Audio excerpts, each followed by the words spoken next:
자, 안녕하세요. 반갑습니다. 2022년 10월의 마지막 주 주말 인사드립니다. 시작 전 구독과 좋아요, 알림 설정 한 번씩 부탁을 드리고요. 이게 원래라면은 시장 정리부터 싹 하고 할 텐데 주말이다 보니까 바로 빠르게 두산 에너빌리티에 대해서 분석을 시작해 보도록 하겠습니다.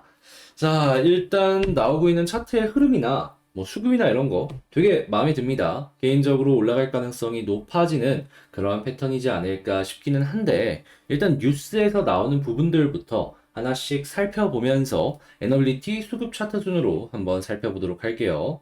자, 일단 가장 먼저 최근에 결국에는 폴란드 원전을 미국 쪽에 수주를 뺏겼죠. 자, 그것 때문에 최근에 이제 여러 가지 얘기들도 나오고, 이제는 원전 끝난 건가? 이렇게 생각을 해볼 수가 있을 것 같은데, 일단 뭐 때문에 뺏겼는지, 그리고 그 다음 원전에도 이게 영향을 줄지에 대해서부터 살펴보게 된다면은, 자, 최근에 이 뺏기게 된 아주 결정적인 요인이 요 부분에 나옵니다. 그게 어떤 내용이냐? 폴란드의 총리가 트위터에 얘기를 했는데, 이번에 미국의 부통령이랑 에너지부의 장관과 회담을 했다라고 합니다. 그러니까 미국의 정부의 주요 요인이 이 폴란드의 총리와 만났다라는 것인데, 그리고 나서 웨스팅하우스의 기술을 이용하기로 확정을 했다라고 해요. 그러면 미국 정부 차원에서의 어느 정도의 지원이 있었다라는 걸 첫 번째로 생각을 해볼 수가 있고, 자, 두 번째, 폴란드는 지금 이 앞에 있는 나라인 우크라이나가 러시아랑 전쟁을 하고 있습니다. 자, 그러다 보니까 안보 부분에 있어서 굉장히 민감하게 받아들일 수밖에 없거든요.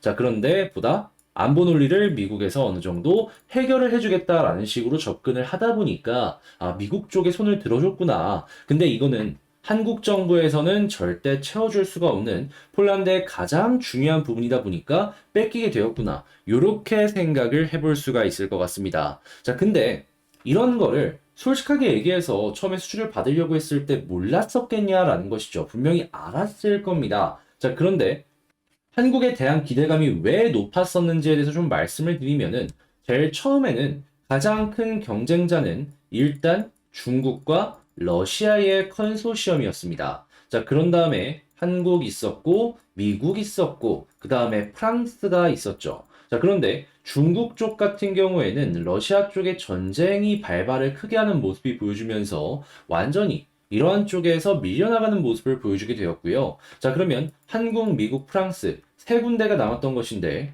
일단 프랑스가 기술력적인 부분에 있어서는 이 유럽 쪽에서는 가장 앞서 있는 국가이긴 했거든요. 근데 여러 가지 평가를 놓고 봤을 때 한국 1등, 프랑스 2등, 미국 3등이었습니다. 자, 그리고 한국과 미국은 원전 동맹을 맺고 있는 상황이었죠. 그러니까 함께 간다라는 기대감부터 시작을 해가지고 이 점수적인 부분에 있어서 나쁘지 않다 보니까 한국에 대한 기대감이 상당히 커졌다. 이렇게 볼 수가 있었던 것이죠. 근데 3등이었던 미국이 안보라는 이 무기를 맨 앞에 앞세워가지고 1등이랑 2등을 제껴버린 거예요. 그래서 이제 일이 이렇게 된 것이다라고 생각을 해볼 수 있을 것 같은데, 자, 그럼 이제 생각을 해야죠. 폴란드 뺏겼다? 그 다음에 체코나 그 이외의 국가는 이제 어떻게 될까? 이것도 봐야 되는데, 일단 우크라이나와 국경상으로 맞닥뜨려 있는 국가들 같은 경우에는 미국이 지금과 비슷한 전략을 취하게 되었을 때 조금 힘들 수밖에 없을 겁니다. 자, 근데 완벽하게 지금 기회를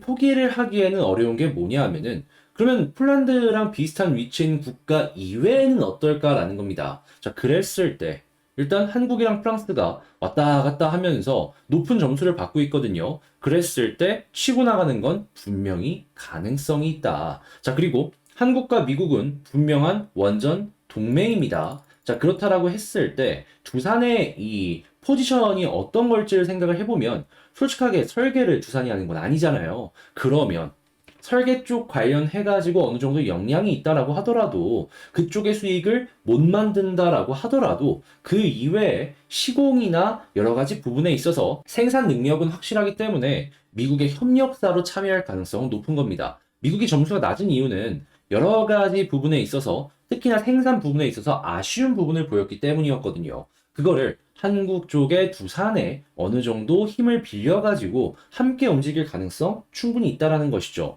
그랬을 때 협력사로 참여하면은 한국이 자체적으로 수익을 만드는 것보단 작겠지만 그래도 안정적인 매출은 분명히 만들어갈 수가 있겠죠. 그랬을 때 에너빌리티 입장에서는 미국 쪽이 된다.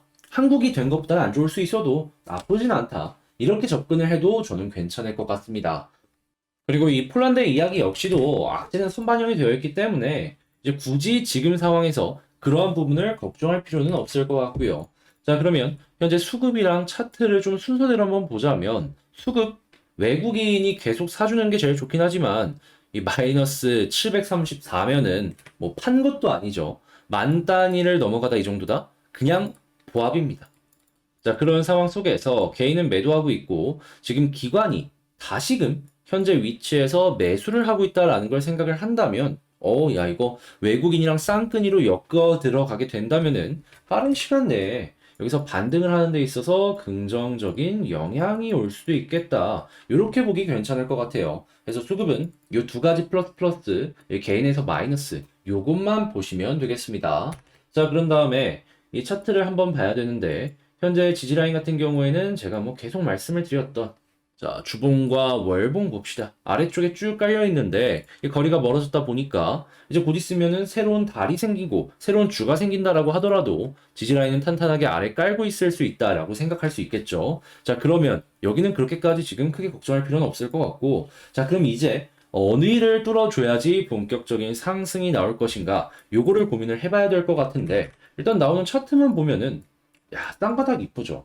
그리고 나서 21선 돌파를 시도하려는 움직임이 보여주고 있는데, 금요일 날 시도는 했지만 성공은 못했습니다. 근데 시도하는 것 자체가 일단 기대감을 높여준다. 그랬을 때 수급이 괜찮은 이 흐름으로 엮여 들어가게 된다면, 이게 바로 앞이니까 요 정도는 해줄 수가 있겠죠. 그랬을 때 21선, 11선 골든크로스가 나오려는 모습이 보여질 가능성이 높을 것이고, 당연스럽게 위쪽의 저항은 확실하게 뚫어줄 수 있기 때문에 자, 뭐다? 21선 뚫으면 61선까지 일단은 시도를 해보기가 괜찮을 것이다.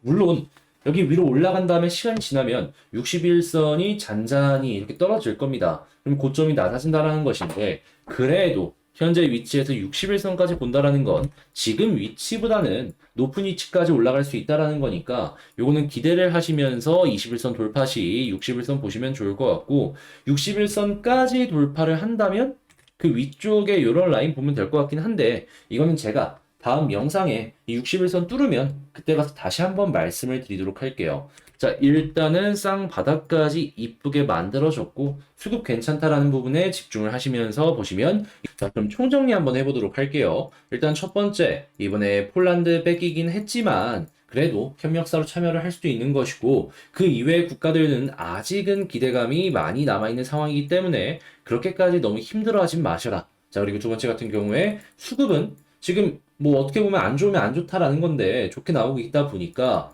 이런 그 기관과 외국인의 플러스가 이어지게 된다면 이것만으로도 충분히 추가적인 상승이 나올 수가 있을 것이다. 자, 그리고 세 번째, 차트로 놓고 봤을 때 지지라인 현재 조금 떨어져 있는 부분에 완벽하게 형성이 되어 있고, 그리고 21선 돌파를 하려는 모습이 보여지고 있는데, 여기를 뚫게 된다면은, 일단은 61선까지 살펴보도록 하자. 근데 61선 돌파하게 된다면은, 그거는 후속 영상을 통해서 말씀을 드리도록 할 테니까, 그때 가서 보되, 이런 것들을 같이 보기 위해선 구독, 좋아요, 알림 설정 잊지 말고 한 번씩만 눌러주셔라. 이렇게 말씀드리면서, 다음 주 월요일에는 21선을 뚫어서 우리 빠른 시간 내에 61선까지 맛보길 바라며 이 두산 에너빌리티 영상 마치도록 하겠습니다. 자, 영상 끝까지 시청해주셔서 감사드리고요. 주말 잘 보내시길 바라며 다들 이제 조금 심란한 마음 가라앉히면서 화이팅 하시길 바라며 여기서 마치도록 하겠습니다. 이상 주식 정리해드리는 주정남이었습니다. 감사합니다.